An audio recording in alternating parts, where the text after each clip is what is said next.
Downtown Seattle's population has grown 80% since 2010, but that growth hasn't reached every neighborhood the same way. South Lake Union filled with new towers, Ballard lost part of its old identity, and Pioneer Square is still feeling the effects of remote work. After helping nearly 900 families buy and sell here, I've seen how often a neighborhood's reputation doesn't keep up with the market. So today, I'm breaking down the areas that no longer match what buyers and sellers think they know. All right.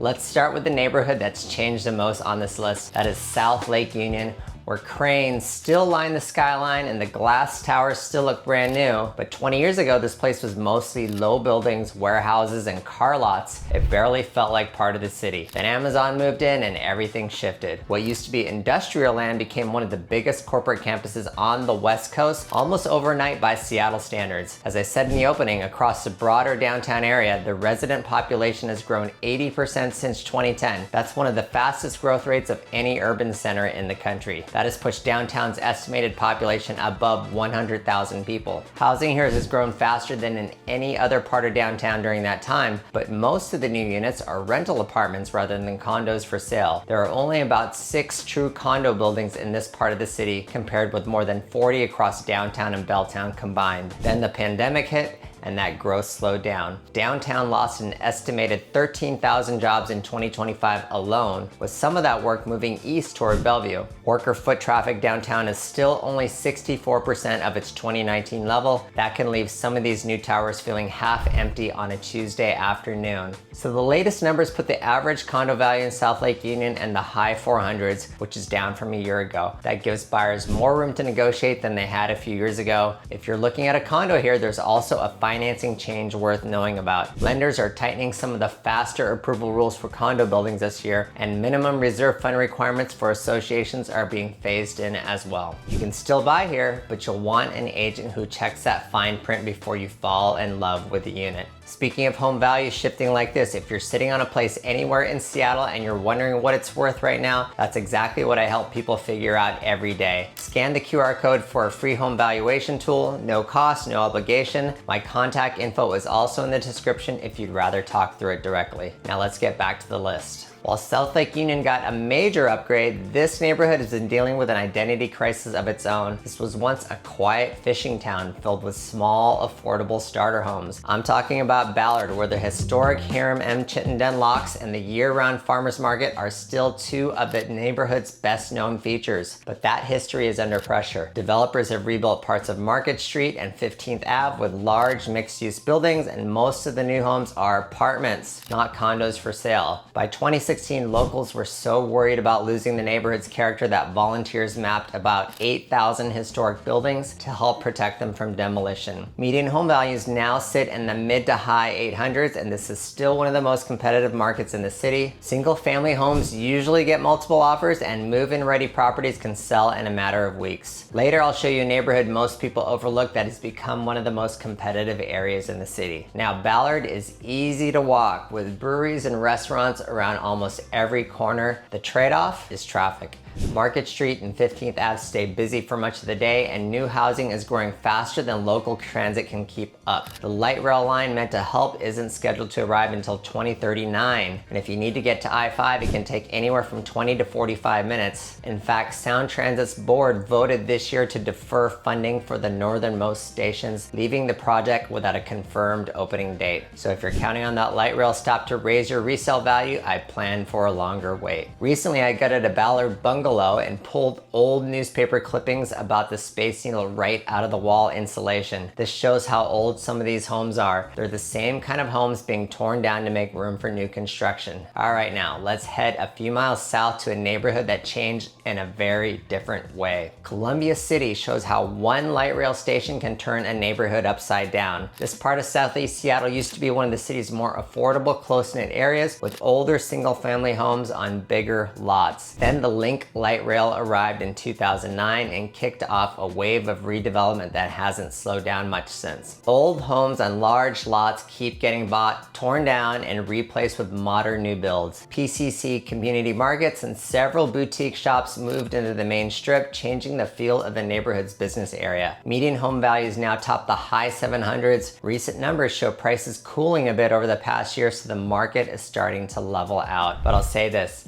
Columbia City reminds me of what Ballard used to feel like before the townhome boom. It's still walkable with an eclectic mix of restaurants and shops that make the main street worth a Saturday afternoon. Hop on the train and you're downtown in about 15 minutes. That's a big reason people who bought before the station opened 2009 saw such strong gains. But that growth came at a cost. Longtime neighbors and some of the small businesses that shape the area have been priced out. If you're buying here today, you're paying for the convenience and walkability that once made this place a little hidden gem. Not every neighborhood on this list saw the same kind of growth.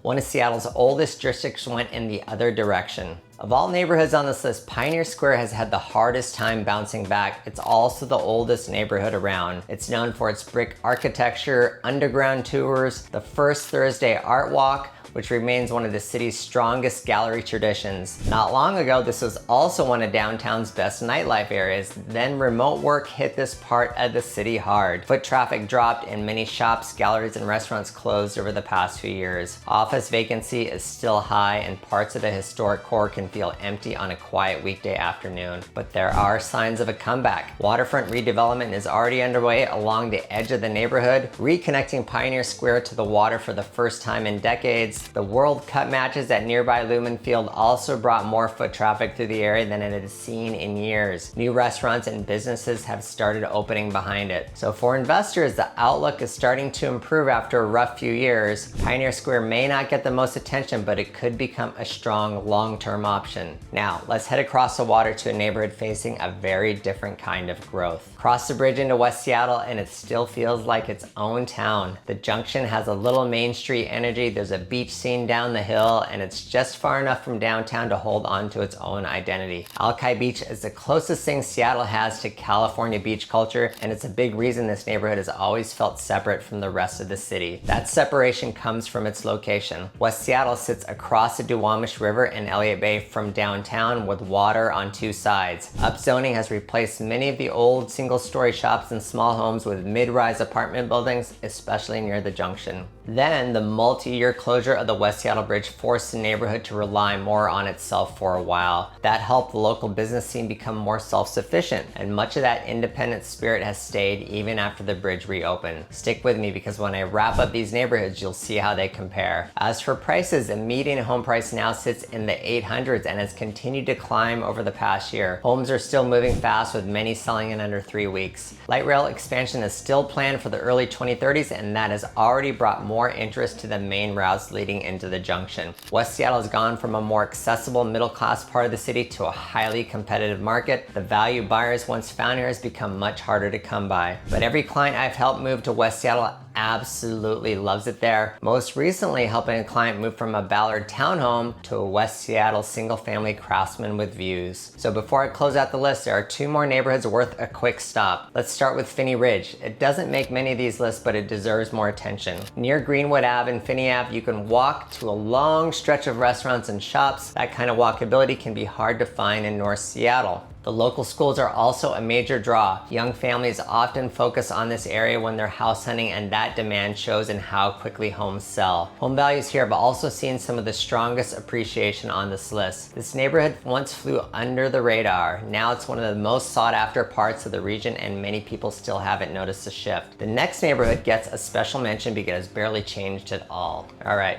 there's one neighborhood left on this list and almost nothing about it has changed. That is Queen Anne, which sits on one of Seattle's original 7 hills. Queen Anne Hill is one of Seattle's original 7 hills, and its location has helped protect it from much of the development we've seen across the city. It's still mostly single-family homes on the top of the hill. You can still walk to Queen Anne Ave, with parks and tree-lined streets throughout the neighborhood. The local schools are also a reason families choose to move to the hill, and that demand has stayed consistent for as long as I've been selling in this city. I did a podcast interview a while back and I asked my guest if he'd ever consider moving off the hill. His answer was simple: there is no need to ever leave the hill. That's how much this neighborhood means to the people who live here. Queen Anne shows that a neighborhood can stay valuable without changing much. These neighborhoods change for a reason, and they're not done changing. Buyers and sellers who understand what's happening are in a better position to make the right move. If one of these changes affects where you live or where you're thinking about buying, email me at hello@mwagnerteam.com. I'll walk you through where that neighborhood stands today and what it could mean for you. And if you're still trying to decide which neighborhood fits the way you live, watch the video linked here. I break down Seattle's 7 best neighborhoods for 2026. It'll help you look beyond price and choose a place you'll still enjoy living in a year from now. Thanks for watching. I'll see you in the next video.